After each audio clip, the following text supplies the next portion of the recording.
Great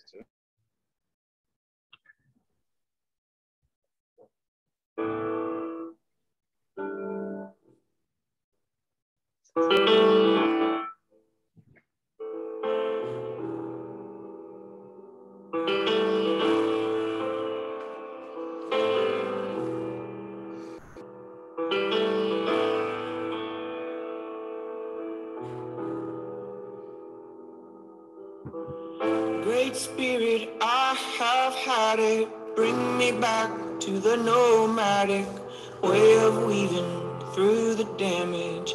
Mindful, stay mindful. Great Spirit, for my sisters, let me be a flowing river. Flood the banks, the rocks that bind her. Carry, I'll carry. Great, great Spirit. Oh, great, great. Greetings, greetings. Salam alaikum. Alafia. Peace all my gods and earths. Free the land. Uhuru. Sakpase. Que pasa? Chihantamo. What's up? Welcome everybody to another episode of Grunt TV. I'm your host, Malik Shabazz. I got a special guest, Brother Houston Cypress from the Miccosukee Nation. But before I go any further, please don't forget to subscribe and mash that like button. Don't forget to subscribe, mash the like button, and share. And please leave your comments because we read your comments because we think everybody's input is very important. Also, I want to say that this space is dedicated specifically to black and brown communities who want honest and truthful information, but also it extends to all those others who want and need honest and truthful information and news. So anyway, welcome, Brother Houston. Welcome to Brunk TV. Good morning. Chihantamo. Chihitoa. Did you hear that whole intro?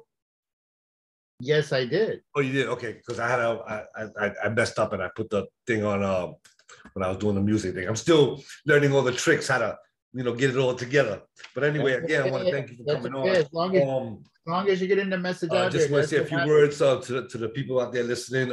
I met Houston Cypress a few years back, and it was a good contact because he's with the Miccosukee Nation and the people, and he's going to talk a little bit more about that when I finish. Yeah, because as also as an indigenous individual myself from the Taino Nation, we can connect on that level. Okay, the first thing I want to ask, first of all, Brother Houston, briefly. Introduce yourself and just give us a brief synopsis of who you be. Awesome. Prophet, it's an honor Are you on mute? I can't hear you. No, I'm not on mute. Oh, hold on. How about now? Talk. Hi, can you hear me now? I can hear you now. Hey, all right. Prophet, Brother Malik, it's always an honor to spend time with you. It's so good to see you. Friends and family, my name is Houston Cypress, and I also have a Miccosukee name, which is Yahalit Git, and I'm from the Otter clan, which is one of the families that make up the Miccosukee tribe. And my community, we live out here in the Everglades. Come on out, the invitation's open. And I pretty much grew up out here in the Everglades, growing up in the sawgrass, riding around on airboats, and just living the life out here, like away from the city. And as I got older, I came to understand like how the Everglades were so important to my family's cultural practices. And that means we got to protect it. But protect it from what? There's some threats that are coming on out here. I'm sure we'll dive into that. But I think it's an invitation for us to collaborate with people like y'all in protecting the Everglades, which does so much for us. And since my youth, I grew up to become an artist primarily in writing and also in photography and video. And so these days I have a nonprofit that we educate and raise awareness and also inspire action on the Everglades matters. So I appreciate you, Brother Malik. It's always an honor to spend some time with you. I've known you for quite some time as the spoken word artist, as Prophet, and I always highly respect that you share in knowledge with the community. So thank you for the invitation to be with you and your friends. Ashe, ashe, ashe. Okay, now the first question is, who are the Miccosukee? Okay, this is the way I wrote the question. Who are the Miccosukee people or the Miccosukee Nation, if that's the historical accurate way to pose that question? Cool. Thanks for asking. My community, my families out here in the Everglades were made up of a variety of clans, and these are big extended families that we kind of take our inspiration from our creation story and how the world was created. And so the kind of families that we have out here kind of are named after animals or aspects of nature. For example, I'm from the Otter clan. My father's family is from the Bird clan. My grandparents are from the Wind clan. And then in the whole tribe, we also have people from the Panthers. We also have other families that have very beautiful names that's difficult to translate, like Dalkushati. And so these are the families that make up what's known as Miccosukee tribe of Indians of Florida. And we also represented, our families are also represented in the Seminole tribe, but there's political distinctions these days. And so like long before we working in this political system of the United States, we had our own traditional government. And that traditional government was more like a council of elders. And back then we referred to ourselves as the language that we speak. And so we would call each other Ilapunate, those that speak our language. So that shows how important the language is for our culture. It helps us connect to our families. It helps us connect to nature. And it also reminds us of like, what's our responsibilities in this world? And that's, I think, a big teaching that we share under that broad philosophy known as the circle of life. And that reminds us that we as people have a responsibility to help out everything else in nature. Like we have these incredible tools. We have these incredible tools that we've been gifted. And I think that just shows us that that's a responsibility to help the other community, the community of nature that we belong to. So there's things that we're trying to uphold these days out here in the Everglades, the ceremonies, the gardens, and even that sense of joy whenever we get together when we have our ceremonies and our festivals. So that's like a little bit of insight on some of the values that we got and some of the things that we're trying to uphold, even though we're in a situation that we have to communicate with all kinds of other nations, people that live in the urban matrix, things like that. But I think that there's always an opportunity for us to collaborate, especially on things that affect us all. So that's just a little bit of insight on my community. I like that term, the urban matrix. I like that term. I wanted to use that. Now, you know what? I'm glad you talked about that because that just led me to, it's going to lead me to the next question, which I was doing a little research yesterday so I can prepare myself properly for this particular interview. For the little bit that I know about the Miccosukee people in the nation. One thing that I found, like I was looking at in the whole state of Florida, there were different nations, right? And one thing that I found interesting, that whenever people of the different nations speak, they always relate to the other people as their relatives. You know, like they, you know, the Seminole, and then they had a Chaputah, and I should have wrote them down, but I didn't. But there were eight of them that I saw, and they had this thing where, again, they have this understanding, this overstanding, I would say, of that even though another clan or another nation, I don't know what's the proper appellation, but even though they have different customs, different languages, different food types or whatever, they still recognize others as their cousins. Like, oh, yeah, you know, that's my cousin, or this and this and that. It's like this, they have this connection with the thing. And the reason I asked that, and let me see if I should go on. So yeah, I'm gonna ask a follow-up question to that. But before I let that cat out the bag, I want to get your take on that. Like, why, you know, what's behind the philosophy or the worldview of indigenous people? Let's just stick with the state of Florida, what we call Florida today. Why that philosophy? And kind of a B part to that. What were the relations between these particular nations in their history? Cool. So I think this idea of like embracing family, or like a broader notion of family, again, it goes back to like our spiritual beliefs and our cultural practices. And I guess that like in terms of our creation story, we have the creator whom we call the breath maker, who created the universe and the world, and also kind of gave us advice and laws for us to follow so that we could live in harmony with the world. And so part of that advice or instructions that we were given was to take care of nature, because we're not separate from it. Like, I think this idea of people being separate from nature has caused a lot of damage. And we're seeing that in terms of the environmental degradation these days. So it's just the idea of like embracing nature as relatives, and also just thinking about us as people, as communities that we can engage and respect each other with.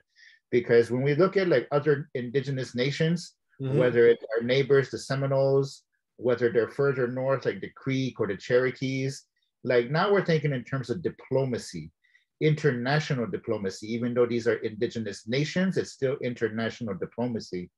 And so like back in the old days, before colonization and all that, like we were able to make friends with other indigenous nations and learn to speak each other's languages. And so we were able to speak like multiple indigenous languages.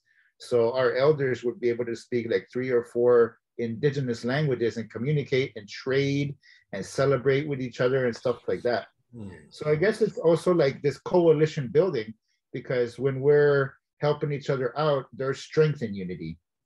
And even today, the indigenous nations of the Southeast have been able to continue to build coalitions to help each other out.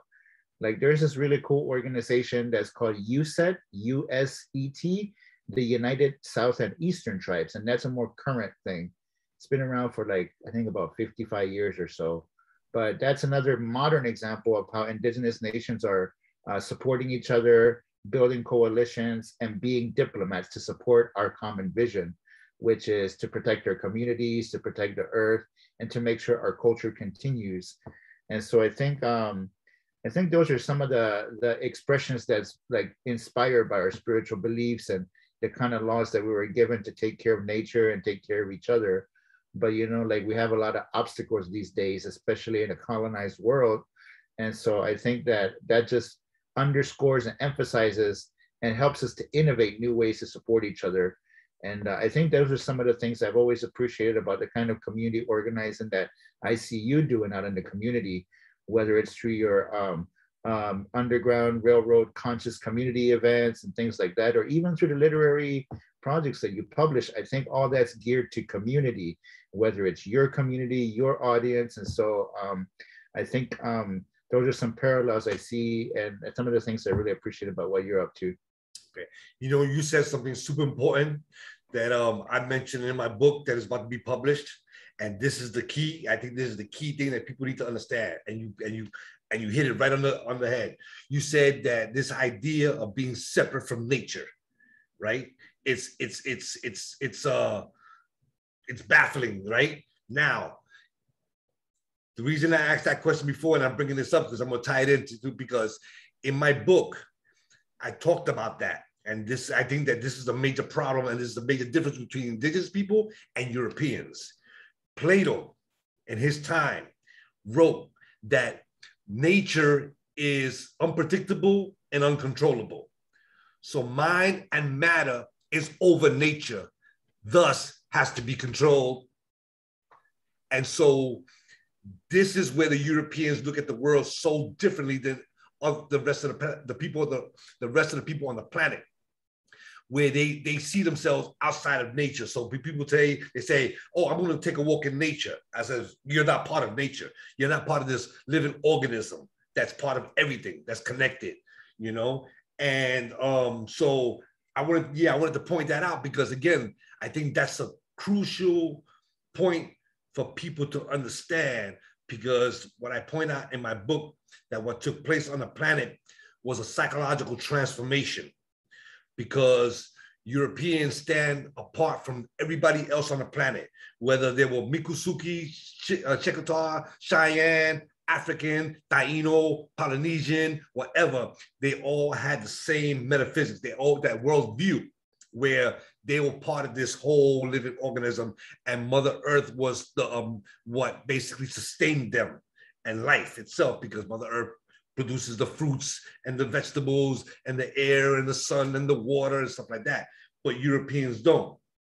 So I thought that was really, really important, which brings me now to, I have a few questions for you. And this is where I'm gonna, in the history of your people, did you ever have, and you can, I'm just gonna name a few things, and then you can kind of go into your own little spiel, and if you can explain further, whatever.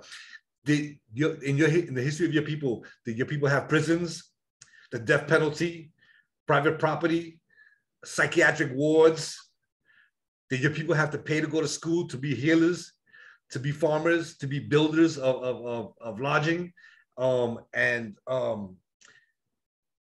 if no, then why? And just, let's delve into that whole concept of homelessness and prostitution and private property and the death penalty and prisons, and children delinquencies and stuff like that. Did these phenomena exist in your history? So I think when you ask me these kind of questions and kind of comparing and contrasting like the kind of so-called institutions that nations like America has today, versus what we're upholding in terms of our communities, I think that makes me think of health. And so when I think about health, it makes me think about healing. It makes me think about medicine. And I think those are the kind of values that we're upholding out here, because when I think of the kinds of things that you're outlining, whether it's the prisons or it's the psych wards or even buildings that you have to go into to learn things, I think those are kind of like imbalanced systems that are unhealthy. And so for us, like I would think about that like in terms of my cultural teachings as like, what can we do to stay in balance? What can we do to stay in health? And that makes me think of the plant medicines, the yearly New Year festival that we have. And in that New Year festival, if we were to translate the Miccosukee name for it into English, it would talk about like joy or happiness. And so it's about a big festival and celebration that we have. But at this event, there's a lot of other things that go on too. Like, for example, we have a big respect for the women in our community as holy and sacred beings. And this event is an opportunity for us men to practice sacred rites and things to bring balance into our lives as men. And so not only is it a place for growing up or leveling up spiritually, it's also a place to solve your conflicts. Like when the new year starts, you want to start the new year fresh. And if you have a disagreement with somebody, let's settle that conflict in a way that's meaningful and sacred. Okay, let's deal with that idea right there. What would how did people solve conflict? What was the process? So within our community, we have this system of the families, the clan system. And so depending on which family or clan you're a part of, then you can address other clans for advice or input and see how things were handled in the past. But the elders are big repositories of knowledge and conflict resolution. So you address your elders in appropriate ways and you tell them what the conflict is, and then they will probably find ways to settle it. But, like in the past, there's been situations where some disagreements or some bad things that they've done could be so bad that they would receive some kind of punishment. But it was a culturally appropriate punishment. Rarely do they do something like the death penalty. That's like a very extreme situation. More so, they would try to find ways to heal the people, to give them plant medicines or spiritual medicines so that they can be reintegrated back into the community in healthy ways. But like, I think those are some of the ways that we try to keep the community together and healthy, rather than extreme punishments that you see in American societies these days. But I think overall, the thing that we're trying to maintain is our health and our balance, both physically, mentally, and spiritually. So like the New Year event is where people would settle conflicts under the advice of the elders. So it's kind of like our tribal court system. Okay. What do you think? Can you name one of the most egregious offenses that could possibly have taken place at that time before European contact? Like, sometimes I think about these things, like what could have people have done? I'm just trying to get a sense of the culture itself, that there's just certain things like were so beyond the pale that it just didn't exist. So, but of course, people are people, and we all cause mischief and stuff like that. So, what would be one example of something of an offense, that a serious offense, maybe? I don't know. I think perhaps something that would endanger the health or the overall stability of the whole community. Okay. So whether you are, I don't know, whether you're endangering people's lives or endangering the sovereignty of the community somehow. I think maybe like negotiating with our enemies in ways that endanger us. Things like that, I think, are considered very extreme. Okay. Like we're trying our best to keep the community safe and protected and whole. And I think if you're doing something against that would be like a very extreme situation. Or, sometimes people might have, some people get it into situations where they might have mental health issues, and then they do something like injure somebody really badly or something like that. I think that may be something that would deserve an extreme sort of punishment or something. But I think overall, those are the kind of extreme situations that would deserve like serious punishments or considerations like that. And were they rare? Yeah, they were rare, right? Yeah.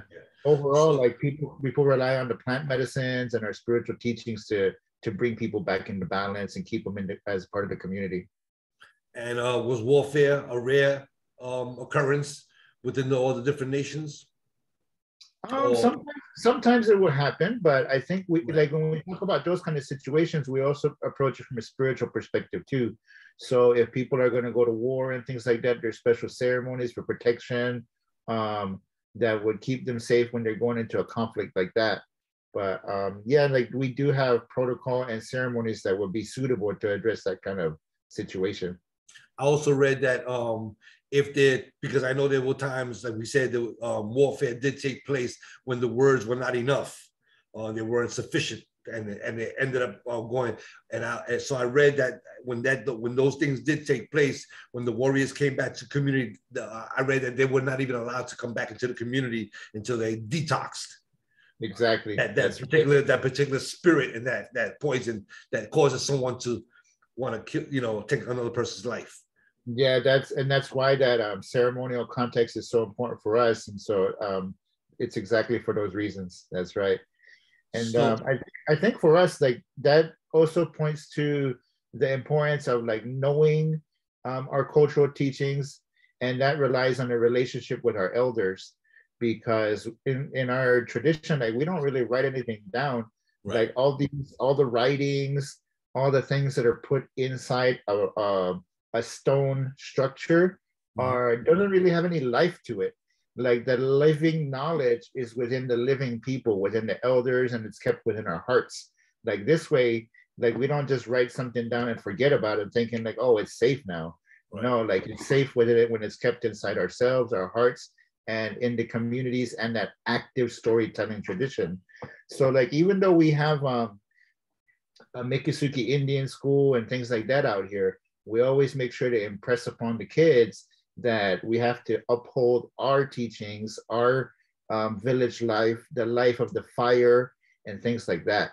So like, even though we have our Miccosukee school, is like we emphasize the traditional teachings out here. I just want to point out, because I'm, me, I'll be as a poet, and I pay close attention to words. I don't like that word kids. We don't have kids. We have children, right? So we got to keep in the same tradition of our ancestors, never gave birth. And just kind of jump back a little, because again, that comparison between how indigenous people saw themselves as relatives to other nations, and some kind of connection. Europeans, on the other hand, they just saw themselves as different tribes that just had to fight for resources and just fight over land and religion and certain belief and stuff like that. And I just want to point this out because we're going to get into the land and the Everglades, and we're going to fast forward into the current time. Oh man, slipped my mind. Okay, it jumped right out of my mind. There was a question I had to ask. Okay, so I forgot what it was. Maybe it'll come to me. Okay, so now we fast forward.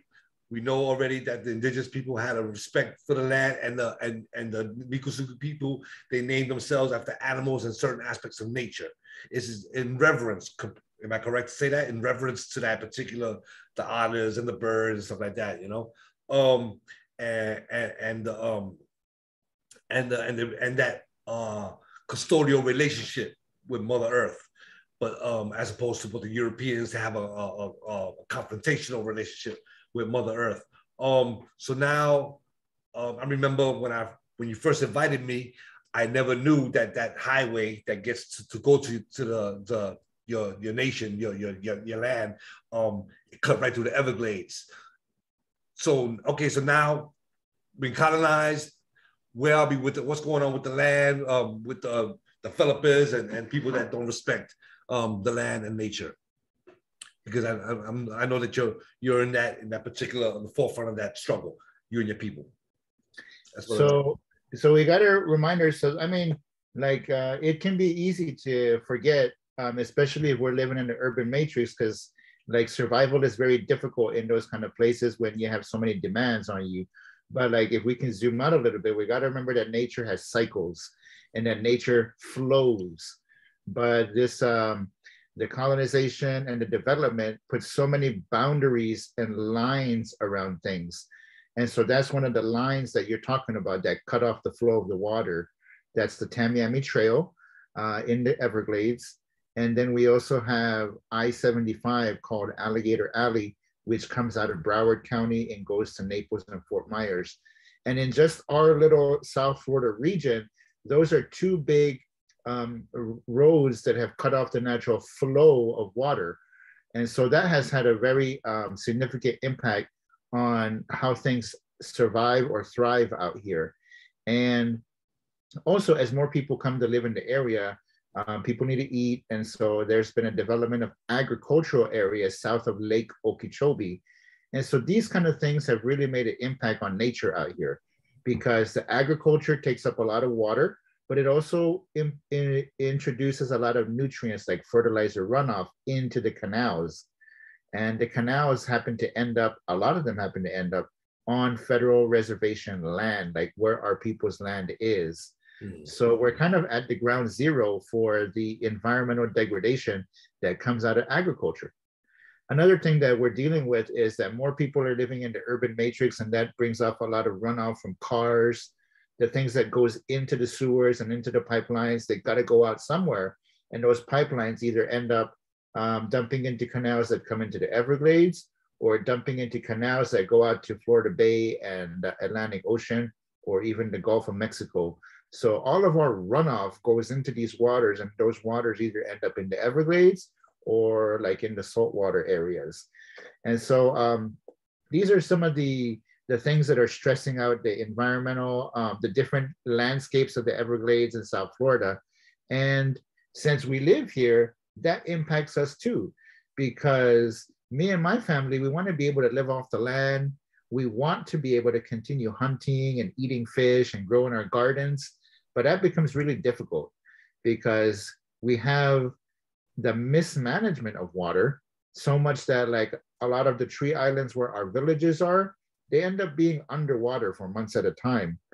Or maybe you want to go catch a fish or something, but the fish has mercury and you can only eat like a certain amount of fish within a month or something.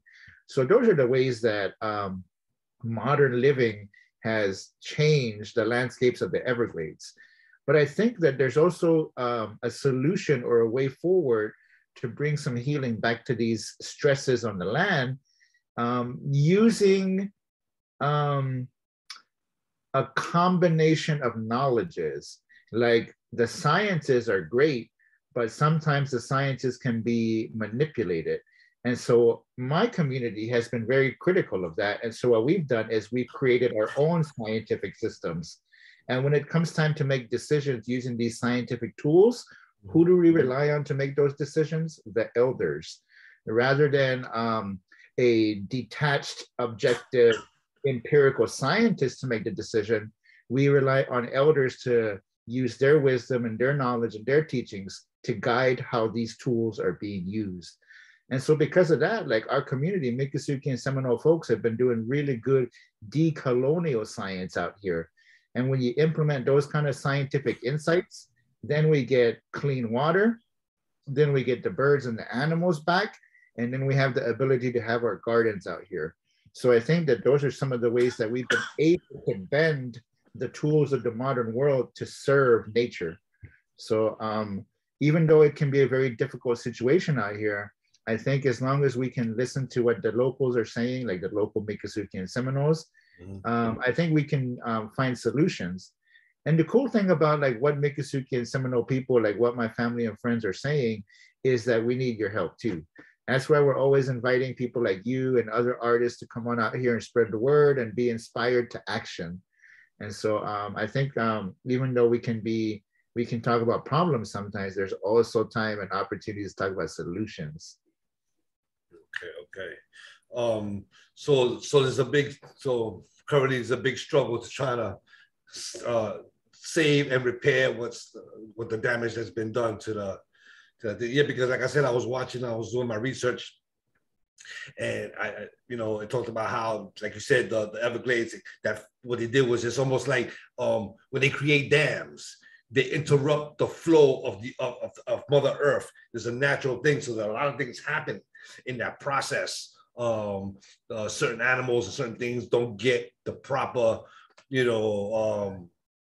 food system and other things because that block is almost like your artery is clogged with fat, and your blood flow can't flow properly, and then eventually you have a heart attack. So it's the same. Like I said, I go ahead. Yeah, but I think I'm also I'm definitely inspired by the resilience of nature and the resilience of Mother Earth, because it's really about if our people communities want to continue to have a good life on this planet. Like the earth will continue, but what is going to be the condition of our human communities? And so whatever we can do to tune into and support the cycles of nature, that's where where we're going to be able to thrive. Because again, being at the center of so much of these environmental issues, whatever is whatever is happening to indigenous communities is going to be what's happening to people living in the urban matrix. Because right now we're at ground zero for environmental degradation, like water pollution, increasing or submerged Indian villages. And I think that unfortunately could happen if people don't clean up their act in terms of what they're doing in the urbanized areas, because that's where a lot of these stressors are originating from. But even though people talk about climate change and that kind of situation these days as if people have a way of impacting that, I think that we also have to criticize the bigger entities that are doing much bigger problems, like the corporations and nations and things like that. So that's why me and my friends from my nonprofit, the Love the Everglades movement, we've been collaborating to create some tools for communities to use so that their cities can do better as they transition to clean and renewable energies. So those are some of the things that we helped out with. And if you all have a chance to check out our website, go to lovetheeverglades.org, and in our blog section, you can download the clean energy transition tools. And that's a process that centers and uplifts underserved and marginalized communities, people of color, because we're the ones that are going to be suffering if we're not an integral part of this process. And we're really also the ones that have unique insights and unique knowledges to share with the broader communities too. So those are some of the priorities that we designed in those tools that's on that website. So this whether I think climate change is not the proper word. Me personally, I don't think that's a proper word because in New York we have climate change 4 times a year. We have spring, summer, winter, and fall. You know, so I think that's the wrong. And that's the one thing about European. When they try to explain stuff, they don't use the proper name and the proper thing. But so this how about environmental catastrophe? That's one of them that I thought about. Yeah, because how about like carbon extractions, like taking minerals out of the ground? Let's keep them in the earth. I don't know. You're right. There's much clearer words that we can use to really show what we're talking about. So I appreciate you. Right. Yeah. Like I said, you know, climate change doesn't really explain the problem. You know. And in my book, I quoted it was a CIA document that they put together a study where they said that if they continue on the path, Western civilization continues on the path that they're going on, that even though they recognize that there's a natural climate change, weather patterns and stuff like that change naturally, that it's going to accelerate and possibly to a point where it's irreversible due to the pollutants that they put into the air and into the water. So, and do the people in the Miccosukee Nation, do they see it the same way? Can you ask that question again? Do they see that part of one of the biggest problems is pouring all these fumes into the atmosphere and pouring all the, like you said, the runoffs and stuff like that, and all the points that the mills that create newspapers. Because I remember I was watching a documentary one time when this one dude, he was a CEO of a company, and he went to this one place in the United States for some kind of seminar or whatever, and then he woke up the next morning and his eyes were burning and tearing, and and he asked the dude at the desk at the hotel, like, yo, what is that smell? Like, it's got my eyes irritating. Oh, that's the runoff from the paper mill. And they poured it into the river, and he looked at the river, it's just like bubbles, and they're like, man, like, don't you understand? Like, it's beyond me. So I guess so. Yeah, you know what that makes me think of is that, like, when I grew up out here in the community, the kind of values that we had are family values. Mm-hmm. So what are we going to do to respect each other as family, as our elders, as our parents, as our brothers and sisters, and as our children? Mm-hmm. And those kind of questions, those kind of environmental challenges that you're talking about, I think, ask us, like, what do we want to leave for our children? And I think that when we spill something onto the ground, they have to clean that up. And so, like, you want to leave something nice for your children, for the next generation. Right. And so I think that, again, it goes back to, like, do we see ourselves as separate from nature, or are we part of that family of nature? And so I think it's just trying our best to expand the notion of our families. Like, we're not just people families, like, we're a part of the family of nature, the part of the family of the earth.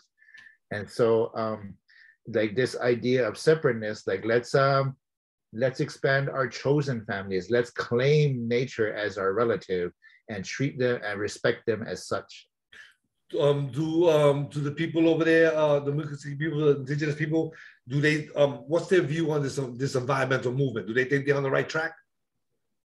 When I think about that, I think of the frustration that my community has, like, just on a smaller scale with Everglades restoration. And that's why we had to struggle so hard to set up our own systems. You probably have heard of the EPA, a US federal agency that is supposed to be about environmental protection.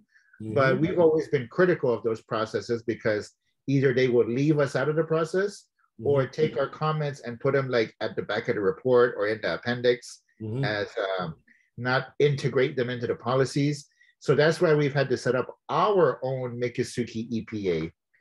And when it comes to other coalitions that work on these matters, a lot of times, again, our comments might get sidelined or ignored. But the thing is that we've got the data to back it up. And it always ends up being like and the history. and the history. So it always ends up being like we're gonna disagree with the Miccosukee until the Miccosukee sues us and proves that they were right, and then we have to reluctantly integrate it into the process. That may not happen all the time, but it happens a lot. And so we end up having, as a small community, to use our meager financial resources to protect these places when all of these nonprofits are pulling in millions of fundraising dollars when they should be putting that money into protecting the earth. But it seems that we always end up having to force the issue through the courts, through financial things. These are the languages that system understands. Right. Laws that can be changed, monies that can be spent, and the spectacle of the media. And you kind of have to push from all these different perspectives to get the word out. But I think that if we can do our best to listen to what the locals, the indigenous folks are saying from the beginning and integrate that, I think that will go a long way towards solving a lot of these problems. And I asked that question intentionally because I know that they come in, I know for sure from the little bit that I read, I'm not in the fully, I read passingly about these movements. And again, it comes from a Western perspective. They really don't understand. This is why I always say that when to straighten this thing out, it's going to have to come and it's going to have to be led by indigenous, African and indigenous people, because we have the direct knowledge and understanding of Mother Earth and our relationship to her. And just before you go on, I just want to point out, because you talked about the EPA, and I want to point everybody out to prove what he said was correct, because those who have a short memory or no memory at all, 9/11, Christy Todd Whitman was the head of the EPA at that time, and she came out in a press conference and told the people in New York that the air was safe to breathe, and she lied right through her teeth. And because of that, to date, 900 people have died due to breathing all those toxic fumes. So again, you wanted to say something? Yeah, and so I think as you were talking about Black and indigenous and people of color communities, I think these are communities that are either rooted or are connected to their roots or reestablishing their roots. And that's another criticism I have of a lot of environmental nonprofits, where for them, it's a career. It's about career advancement. And so people might be in the region for like a year or two and then they move on. Same thing with a lot of agency officials. It's a career for them and then they move on. Yeah. So we're constantly having to re-educate folks, but that's okay. In that re-education, we get really good at storytelling and we innovate in terms of our artwork. Yeah, I mean, George Carlin, in one of his skits, for those who are not familiar, he was a great social thinker. And he had a set where he said, "Save the planet? Save the planet? We can't even take care of ourselves. We're going to save the planet." He said, "No, the planet's going to be here, like you mentioned before. It's going to be here long after we're gone. And it's a self-correcting system, and it will self-correct itself." So yeah. So anyway, on that note, as we wind down, I want you to tell people where they can find you, how they can get involved in this Everglades movement struggle to save to try to keep from from it being further destroyed, and how we can make that how that connection to the urban matrix, how they're directly affecting the Everglades, and tell us where we can find you and all your information. Thank you. So to reach out to me, I would definitely encourage going through social media. It's really easy. Look for Love the Everglades movement. It's a nonprofit that we started to be in solidarity with Miccosukee and Seminole folks. And so you can find us on Instagram. Just look for Love the Everglades. Just put the underscore in between them. Love _the Everglades. Okay. And you can also find us on other like social media too. And one of the best ways to get engaged in these kind of issues, like that time I invited you, I would like to extend the invitation to your audience here. come on out. The door's open. And this is an opportunity for you to get to know these places. And so the nonprofit that I have, we're always offering things to do, whether it's direct positive action like a cleanup or fun activities like an airboat ride or a hike. If you want to do something fun at nighttime, we also set up like meteor shower viewing parties and things like that. And you can come out and see how the river of grass becomes a river of stars. And then finally, like on a broader community level or nation to nation level, the Miccosukee tribe, my community, is always putting on festivals. We just did an online festival this past weekend to celebrate the American Indian Day holiday. And so like whenever the Miccosukee puts out these calls to come celebrate with us, that's always a good way to come and make friends and build coalition through the arts. And it's also a good excuse to come on out to the Everglades. So the invitation's open, and I hope to see you somewhere out here soon. Awesome, awesome. So yeah, you heard it right here. Do me a favor when you get a chance after we get off, send me all those links, the websites and everything, so I can link them to this particular interview, and then people can follow through. And in fact, you know, I'm gonna just say it online in public. I got two of my comrades that just came down. They moved from Georgia here, and I want to talk to you on a personal level, on a one-on-one, and I want to see if we can go there for a weekend on a particular, when you're having some kind of you know, celebration, acknowledgement or something. And we want to sleep there. We want to spend the night there. We want to see what the nightlife is like, and we want to get in tune, because you know we grew up in the Matrix. We grew up in Concrete City. Come on out and recalibrate. Recalibrate and then get that tune. So leave those links against people out there, those listening. This again is Houston Cypress from the Miccosukee Nation. He's from the Otter Clan. Again, every voice, every individual, it's important, because again, what are we going to leave our children and our children's children and our children's children's children if we don't deal with these problems? So on that note, I want to thank you for your time and for coming on Grunt TV and sharing your knowledge and information that I think is so vital, because again, we've lost so much due to European colonization. Some of us, like I said, we still, you know, have this thing where we think that we're outside of nature. We have to destroy that mindset, that philosophy, and get back to knowing that we're part of this whole living organism called Mother Earth, you know, and Father Time, you know. So again, thanks again, Houston. I'm gonna leave you with a little bit of are you familiar with Nako Bear? Yeah, that's right. Much respect, Prophet. Have a beautiful day, and I look forward to seeing you soon. So we close out with a little Nako Bear real quick, and one of my favorite songs, Great Spirit, you know. And there's a line where the earth is crying and people don't even know it's crying. So on that note, peace and love. I appreciate your time, and we'll continue and follow up on our plans to get out to the Glades. And all the people out there, don't forget, check them out. Support the struggle for the Everglades, and to keep this environment as pure and natural as possible. One love. Peace and love.